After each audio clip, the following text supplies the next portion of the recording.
Página 32. Tenho diante de mim uma foto que minha prima C me mandou há uns 20 anos. Vocês estão em três numa escada, bem na esquina. Meu pai, alto, sorrindo, com um paletó escuro transpassado, vestido com sua melhor roupa, de chapéu na mão. Eu só ouvi usando boina na vida. Ao lado dele, sua sobrinha Denise, que acabara de fazer a primeira comunhão, com um longo vestido branco, sendo visíveis apenas o rosto enquadrado por uma touca, na qual se prende ao véu e aos tornozelos. Na frente dela, na altura do peito, uma menininha de cabelos castanhos. É você. Você também está toda de branco. O vestido de mangas curtas, sandálias e meias. Seu cabelo cortado reto abaixo das orelhas, partido ao meio com um laço pendurado à esquerda, forma um arco triste, de uma perfeição estranha. Ao redor de uma testa alta arredondada, você olha para a câmera sem sorrir, com um ar grave. Sua boca parece de um vermelho sombrio, detalhe que impressiona, como também seu gesto. Você encosta as extremidades dos dedos de cada mão uma nas outras, os dedos bastante afastados entre si. Graças ao branco dos vestidos, um sobreposto ao outro, você parece se dissolver na menina que comungou, cujo véu cobre a parte de cima dos seus braços. Atrás do grupo, em cima do muro, um cartaz com letras grandes legíveis. Vida cara, reformas sociais da alimentação, aumento de salário, férias pagas, 40 horas. Ao longe, um prédio grande com um letreiro O Mediterrâneo, na direção no qual caminham algumas silhuetas indistintas. As roupas da cerimônia usadas pelo grupo contrastam com o aspecto vagamente desolado do lugar, um bairro urbano, semi-industrial. A foto foi tirada no Havre, em 1937. Você tem 5 anos. Ainda te resta 1 ano de vida. Olho para o seu rosto sério, seus dedos abertos de brincadeira, suas pernas frágeis. Na foto, você deixa de ser a sombra maléfica da minha infância. Não é mais a santa. Você é uma menininha tirada brutalmente do tempo numa epidemia de difteria, arrancada da superfície de um mundo que, nesse minuto, naquele dia de festa, tinha a forma e a matéria de uma calçada larga com o meio-fio de cimento num bairro popular do Havre. A extensão de minha vida, infinitamente maior que a sua, me inunda. Atrás de mim tudo é imensurável. As coisas vistas, ouvidas, aprendidas e esquecidas, as mulheres e os homens com quem estive, as ruas e as noites e as manhãs, eu me sinto transbordando pela profusão de imagens. Bem distantes no tempo, mas muito nítidas, estão as primeiríssimas coisas em Lillebonne. A sala de café com o bilhar, as mesas de mármore paralelas, os perfis indistinguíveis dos clientes, com exceção dos de um casal sentado à mesa, os Fautrain, a mulher que tinha apenas 2 ou 3 dentes, a cozinha separada da mercearia por uma porta de vidro, que dava para um pátiozinho pavimentado, a sala de jantar no alto da escada, em cima da mesa, com uma taça de flores artificiais pretas e alaranjadas, a cadela polpete de pelos curtos, que tremia o tempo todo e matava os ratos trazidos pelo rio. Amontoado marrom dos fios elétricos da fábrica e suas imensas chaminés rodeadas de ferro, o moinho e sua roda esverdeada. Botei essas imagens em meus livros. É estranho demais pensar que elas também foram suas. E mais ainda constatar que você e eu existimos juntas na memória das pessoas, como me mostra esse texto da carta de Francis G., de 1997. Minha prima Ivete me contou que quando o tempo estava bom, ela saía com a sua irmã Ginete para passear pela estrada até Trinity Dumont. Jaqueline se lembra que te pegava no colo quando você era bebezinha e que nessa época você tinha um gesso nas 2 pernas e Madame Duchesne recomendava que eu tomasse bastante cuidado. Eu revejo desfocadas pessoas de Lillebonne que te conheceram, cujos nomes ressoaram ao meu redor. Os Belge, os Bordeaux, Vicente, Eude, Tranchant, o padre Leclerc e os proprietários do moinho, que tinham um macaco de estimação. Eu ouço os nomes de ruas e lugares que você também ouviu, os quais eu nunca voltei depois de 1945. As ruas César, Gobert Morin, Lafrenaye, Le Becquer. Eu me lembro dos avós, dos tios e tias, dos primos e primas que se lembram de você. Eu escrevi sobre eles. Nós duas tomamos consciência das coisas em meio ao mesmo mundo. O calor e o frio, a fome e a sede, a comida e o tempo que fazia. Tudo o que existe foi dito para nós pelas mesmas vozes, os mesmos gestos e na mesma língua. Esse francês que na escola me ensinaram que não era o correto. Fomos ninadas com as mesmas canções. Ela cantava, e tem um trecho aqui em francês, né? Nós nascemos do mesmo corpo. Eu nunca quis pensar nisso de verdade. Engraçado que essa parte aqui de nascer no mesmo corpo, né? Irmãos, quando costumam brigar, o mais velho principalmente costuma fazer isso, né? Diz às vezes para o irmão, não, você foi achado na lata de lixo, você foi adotado, né? Formas de dizer para o irmãozinho que ele não veio de dentro do mesmo corpo que ele veio, né? O irmão mais velho, né? A mãe. Vejo a mim mesma outra vez na cozinha de Lillebonne, de noite, depois do jantar, a loja fechada. Estou aninhada no peito dela, no colo. Ela canta, um trecho aqui em francês, né? Ele está sentado na frente dela. Um domingo cinzento em Vetote. Estamos passeando de mãos dadas. Eu olho para os sapatos dos dois avançando pela estrada pedregosa e os meus ao lado, bem pequenos. Nessas imagens, nunca imagino você no meu lugar. Não consigo ver você ali no lugar onde eu me vejo com eles. Não consigo pôr você ali onde eu estive. Substituir minha existência pela sua. Existe a morte, existe a vida. Você ou eu. Para existir, precisei negar você.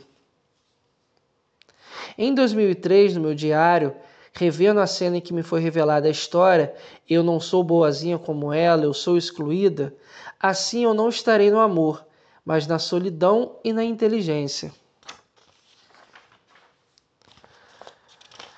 Há vários anos passei por Lillebonne, no bairro de Valais. Vi de fora, na Rue de la Tanner, o café-mercearia onde nós duas nascemos e que se tornou, desde os anos 70, segundo descobri, uma moradia particular.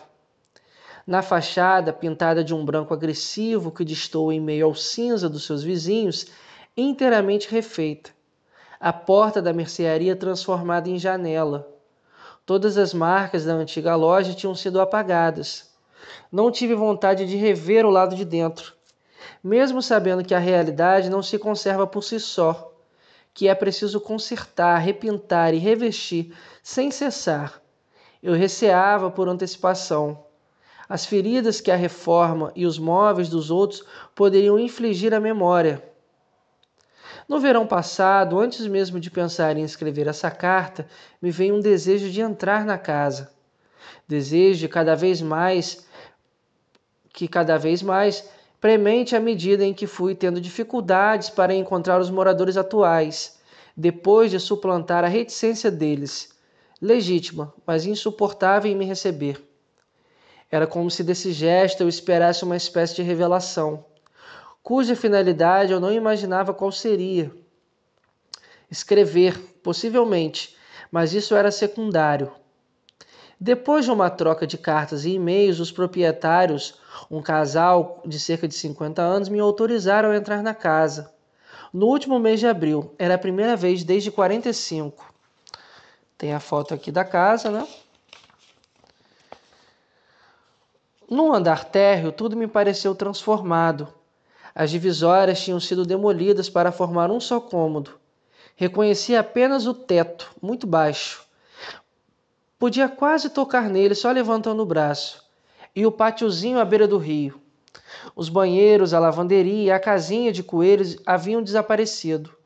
No primeiro andar, tive a impressão de que uma parede havia sido colocada para formar um corredor estreito, ausente da minha lembrança, entre os dois cômodos que davam para a rua e os dois outros voltados para o pátio. O primeiro à direita era o quarto do casal, como ele fora em outros tempos o quarto dos pais. A cama virada para o mesmo lado, paralela à janela. Tudo correspondia em menor escala à minha lembrança. Talvez se tivessem me levado os olhos vendados por esse quarto, sem me avisar que o lugar era, eu não soubesse dizer onde estava. Mas naquela circunstância eu não tinha nenhuma dúvida a respeito da identificação do quarto, confirmada pela presença da janela do lado do rio, exatamente como a visão que eu tinha conservado de 1945. Olhava para a cama.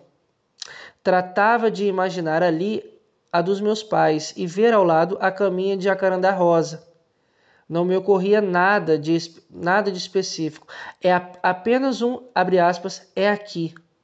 Experimentava uma espécie de sensação de plenitude, feita de espanto e de um contentamento sombrio por me encontrar ali, naquele lugar preciso do mundo, entre aquelas paredes, perto daquela janela, por ser o olhar que contempla o quarto em que tudo começou para uma ou para outra, e para outra, uma depois da outra, onde tudo aconteceu, o quarto da vida e da morte, que estava banhado pela luz naquele fim de tarde, o lugar do enigma do acaso.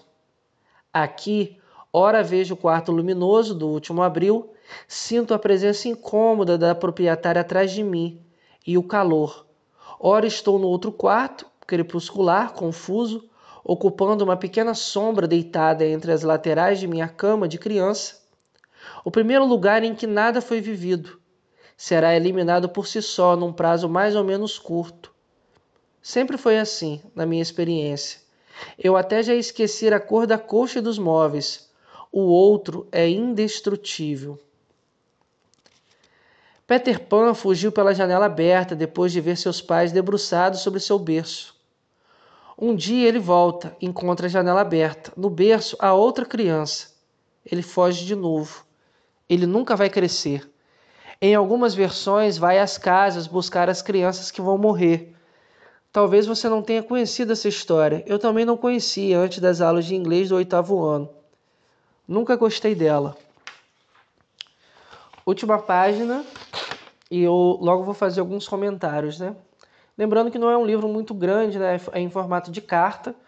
Eu estou lendo em PDF, não sei se no formato ali de livro tem mais páginas, né? Mas, enfim. No dia 7 de novembro de 45, 3 semanas depois de voltarem para Yvetot, eles compraram uma concessão no cemitério perto de casa. Ele foi posto ali primeiro, em 1967. Ela, 19 anos depois, eu não vou ser enterrada na Normandia, junto a vocês. Nunca desejei nem imaginei isso. A outra filha sou eu. Caramba! A outra filha sou eu. Aquela que fugiu para longe deles, para outro canto. Daqui a alguns dias irei aos túmulos, como sempre faço no dia de Todos os Santos. Não sei se dessa vez terei alguma coisa para dizer, se vale a pena. Se vou sentir vergonha ou orgulho por ter escrito essa carta. A vontade de fazê-lo permanece para mim um enigma. Talvez eu desejasse liquidar uma dívida imaginária ao te dar, de minha parte, a existência que sua morte me deu. Ou então fazer você reviver e morrer outra vez, só para me libertar de você, da sua sombra. Deixar você escapar. Lutar contra a longa vida dos mortos. É claro que essa carta não é destinada a você, e você não vai lê-la. Quem vai receber são os outros, os leitores, tão invisíveis quanto você no momento em que escrevo. No entanto, existe no fundo de mim um pensamento mágico que gostaria que, de modo inexplicável, analógico, ela chegasse até você assim mesmo. Assim como há muito tempo, num domingo de verão, talvez o mesmo que Pavese se suicidou num quarto em Turim. Me chegou a notícia da existência por meio de uma história que também não se destinava a mim. Outubro de 2010.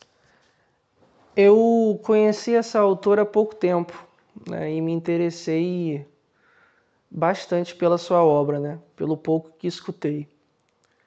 Pretendo ler e estudar junto, né, aqui no canal, mas algo me chama a atenção, assim,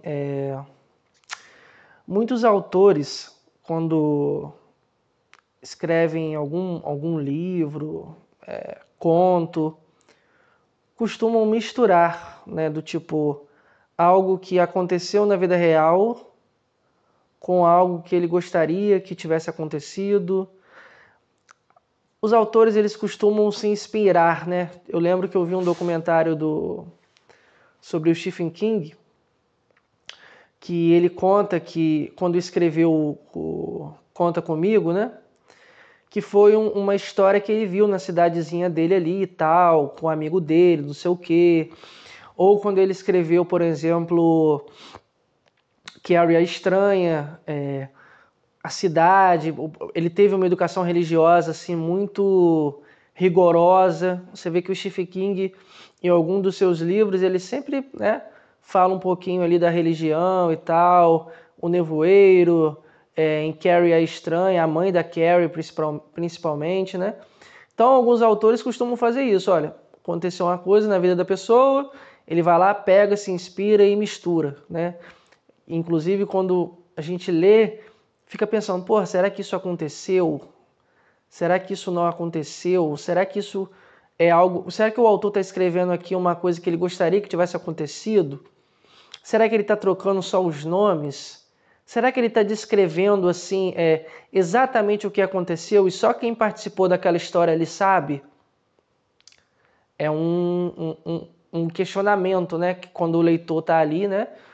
Só que essa autora, ela coloca realmente o que aconteceu. Ela tem, eu não vou dizer coragem, mas ela se expõe. Artisticamente, eu acho isso incrível. Quando um autor se expõe, como ela se expôs aqui, né? Toda essa carta, à medida que você vai lendo, né? Não sei a sua experiência, eu vou relatar um pouco da minha experiência lendo, né? Ela fala de muita coisa. Ela fala da imagem que ela tinha, que ela acreditava ter, e essa imagem que é quebrada quando ela descobre que tinha uma outra irmã antes dela. Ela fala da mãe dela, a crença que a mãe dela tinha em Deus, a superproteção que a mãe tinha com ela. Ela fala de si mesma, a sua relação com Deus, com a religião, com a crença ou com a descrença. Ela fala sobre o pai dela, ela fala sobre o luto dos pais dela. Ela fala sobre a infância dela, sobre a vida adulta dela, sobre a juventude dela. Existe uma tentativa aqui não de reescrever a sua própria história, mas é como se ela continuasse escrevendo. Ela continua escrevendo, e essa última página aqui é muito forte, né? A outra filha sou eu. Porque quando você lê o título e você, né, sabe ali da sinopse e lê ali no começo do livro, você pensa que essa outra filha do título é a irmã dela que morreu. Mas ela mesma admite que é ela. É ela essa outra filha. E repare que ela mesma diz que se afastou desses pais, né?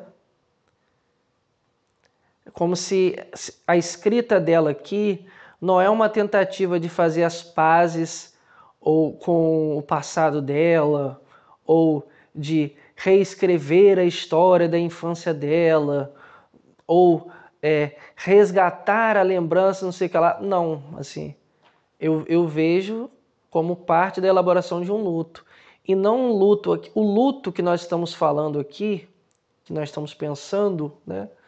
Não é o luto da irmã que morreu. Aí você pode estar pensando assim, ué, mas como assim não é o luto da irmã que morreu? Não é dessa irmã de carne e osso. Nós estamos falando do luto de uma imagem. E não é da imagem da irmã, é da imagem dela, da própria autora. Ela se sente a outra filha. Vou repetir. É um luto da própria imagem da autora, desse lugar que ela perdeu. Isso é interessante de marcar, que é o seguinte, nós, enquanto neuróticos, temos a vã ilusão que um dia estivemos de fato nesse lugar que nossos pais nos colocaram. E quando esse lugar é quebrado, quando saímos desse lugar, ou pior ainda, quando os nossos pais nos retiram desse lugar, é muito difícil. É muito difícil lidar com esse tipo de coisa, assim. A autora aqui, através da escrita, usa a escrita como uma forma ou de expurgar os seus demônios, ou de aprender a lidar com eles. Porque ela não tem uma posição do tipo catártica, sabe? De tipo, agora eu estou liberta disso. Tipo, não. Ela o tempo todo coloca dúvida ali, né? Será que eu estou escrevendo para ressuscitar você e matar você de novo? Será que eu estou escrevendo para matar você de novo? Será que eu estou escrevendo como uma tentativa de me libertar de você, da sua sombra? A autora está o tempo todo aqui se questionando, né? Qual o intuito dessa carta? E ela ainda enfatiza, olha, essa carta aqui não é nem para você, para essa irmã que morreu. São para os leitores. A escrita, ela tem um poder absurdo, assim, absurdo. Diários, por exemplo. Inclusive, essa autora só se autorizou a escrever, olha só que doideira, só se autorizou a escrever, assim, a publicar, depois de 30 anos. Ela é formada em letras, deu aula de literatura e tal. Depois de 30 anos que ela foi publicar. Ela tinha diários, textos, algumas anotações, mas preste atenção no poder que tem, no quanto ela teve que lidar, sentir, processar e elaborar até que ela conseguisse colocar no papel todos esses anos, assim, do que ela, né, do que ela passou. Tanto que a escrita dela é uma escrita muito seca, sabe? Tipo, é uma porrada seca. Não é aquela porrada volumosa. Pá, pá, pá, pá, pá. Não, é uma porrada seca. Puf, ela solta aquela frase do tipo, caramba. Você dá até uma respirada. Por que eu tô falando isso? Cada pessoa tem o seu modo de leitura, né? Tipo, eu leio bastante desde a graduação, antes da graduação, estudo psicanálise, gosto de livros também, mas por trabalhar com leitura, a minha leitura é rápida. Então, assim, tem livros que eu posso até ler mastigando um pouco mais, mas a minha leitura é rápida, mas eu consigo absorver e compreender. Mas a minha leitura é rápida. Você pode ter a sua leitura. Você pode ler uma página, pode ler duas, pode ler três, pode ler e refletir sobre. Às vezes uma frase que você ouviu ou que você leu aí, você grifou e ficou pensando. Porque a minha maneira de ler, quando é relacionada a trabalho, por exemplo, é uma leitura muito objetiva. Então, assim, eu já leio analisando, sabe? Tipo, tô lendo ali o parágrafo, puf, li uma palavra, eu já resgato na minha cabeça alguma referência, algum texto, alguma coisa que eu escutei, algum filme que eu assisti, alguma música que eu escutei. Tipo, o meu cérebro vai trabalhando dessa forma. Puf, li uma coisa. Tá, tá, tá, tá, tá, tá, tá, tá, tá. Mas você tem as suas influências, né? As suas músicas, as suas séries, os seus livros que você já leu, os seus estudos, né? Então, assim, o interessante é você pegar esse livro e mastigar ele, assim. Tipo, nos vídeos anteriores eu tentei fazer isso, né? Pegava um exemplo, pá, colocava uma música, um livro. Ela mesma faz isso aqui no texto, né? Ela cita o Kafka, cita poemas de alguns autores, ela cita filmes também. Então, assim, esse trabalho é interessante de se fazer também durante a sua leitura.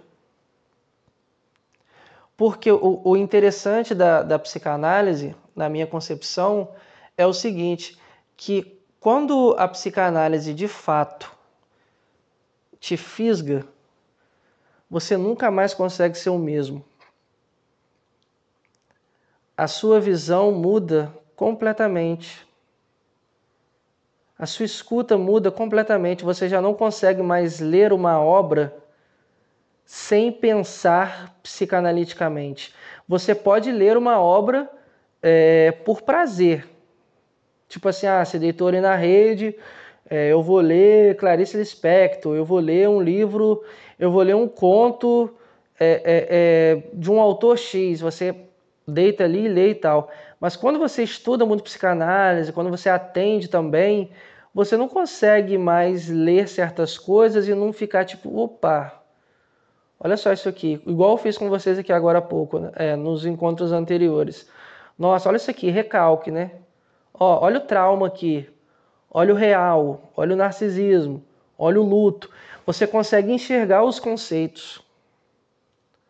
Na minha concepção, esse é o maior sinal que você está estudando direito. Assim, quando você consegue ver algo através da literatura, da música, do cinema, da arte, e você consegue enxergar psicanálise naquilo também. Assim, não é ser aquele cara chato que quer psicanalizar tudo.